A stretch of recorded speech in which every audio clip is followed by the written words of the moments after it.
안녕하세요. 파산관리의 홍인필 변호사입니다. 이번 시간에는 회사의 해산과 청산, 법인 파산, 주식회사의 파산, 이 세 가지에 있던 차이점에 대해서 한번 공부해 보겠습니다.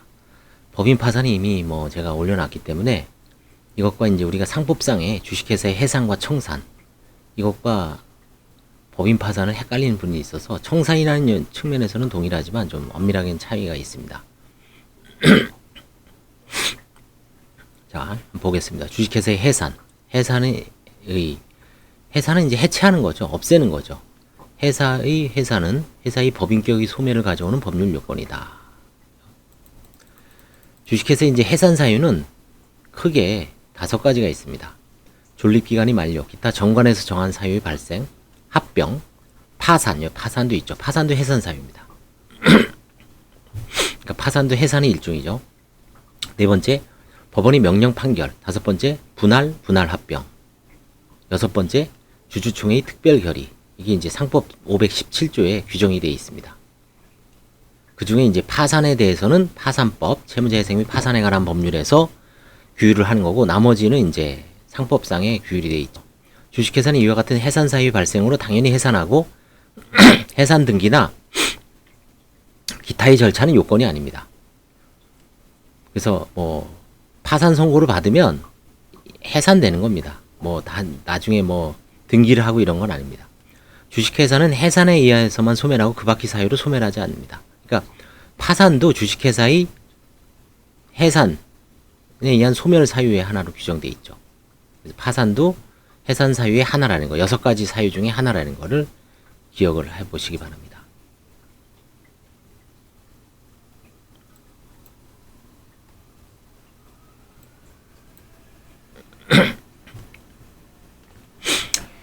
회사가 해산한 때는 파산의 경우 외에는 이사는 지체 없이 주주에 대하여 그 통지를 하고 무기명식의 주권을 발행한 경우에 이를 공고해야 한다. 그렇죠? 이사는 지체 없이 주주에 대해서 통보를 해야 됩니다. 해산 등기 등 한명회사 해산 등기에 관한 228조와 회사의 계속에 관한 229조 제3항은 주식회사의 해산의 경우에 준용된다. 그 다음에 해산의 효과, 청산 절차의 개시. 회사를 해체만 시켜놓고 만 있으면 안 되죠. 청산 절차를 해야 됩니다. 회사의 해산에 의하여 청산 절차가 개시됩니다. 합병과 파산의 경우에는 제외된다. 그렇죠?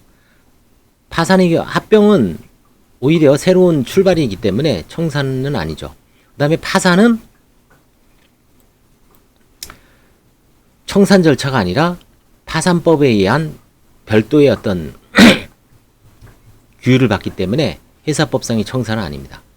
합병의 경우에는 상법 규정에 의해 청산 절차 없이 회사가 바로 소멸되고, 파산의 경우에는 청산 절차가 아니라 일종의 이제 특별한 청산 절차인 파산 절차가 개시됩니다.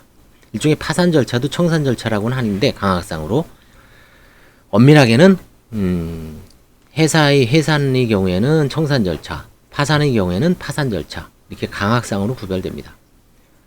해산은 해산 후에도 바로 법인격이 소멸하는 것이 아니고 청산이 목적 범위 내에서 존속하고 청산 절차의 종결에 의해 법인격이 소멸합니다. 회사의 계속. 회사의 계속이란 일단 해산된 회사가 상법의 규정과 사원의 의사에 의해 다시 해산 전의 회사로 복귀하여 해산 전 회사와 동일성을 유지하면서 존속하는 걸 말합니다. 회사의 계속은 정관에서 정한 존립기간의 만료와 같이 회사의 존립을 반드시 막아야 할 필요가 있는 경우가 아니면 회사 계속을 허용하는 것이 기업 유지 이념에 부합하기 때문에 인정하는 제도라고 합니다. 그러나 해상 명령의 경우와 같이 회사의 존속을 인정할 수 없는 객관적 하자가 있는 경우에는 회사의 계속이 인정되지 않습니다. 요건, 회사가 존립기간이 만료 기타 정관에 정한 사유 발생 또는 주주총회 결의에 의해 해산한 경우에는 주주총회의 특별 결의로 회사를 계속할 수 있습니다. 휴면 회사로서 해산 간주된 경우에도 신고기간 후 3년 이내에는 특별 결의에 의해 회사를 계속할 수 있습니다. 회사 계속 가능 기간, 자녀재산 분배가 개시된 후에도 회사 계속이 인정되는지 여부에 대하여 견해가 대립하나 자녀재산 분배가 개시된 후에는 사실상 회사의 계속이 곤란하므로 이 경우에는 회사 계속보다는 설립을 하는 것이 바람직할 것입니다.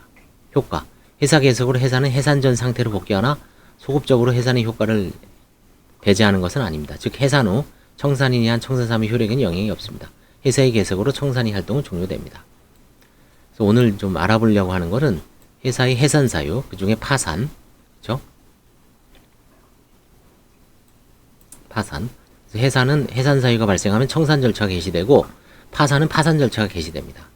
이제 다음에는 볼 거는 휴면회사. 회사를 그 폐업만 하고 가만히 놔뒀을 때 어떻게 되는지 이것도 이제 많이 우리나라에 워낙 많죠, 회사. 그래서 이 휴면회사라는 무엇이고 그다음에 청산, 주식회사의 청산은 어떤 건지 그거에 대해서 한번 계속 알아보겠습니다. 오늘 여기까지 하겠습니다. 감사합니다.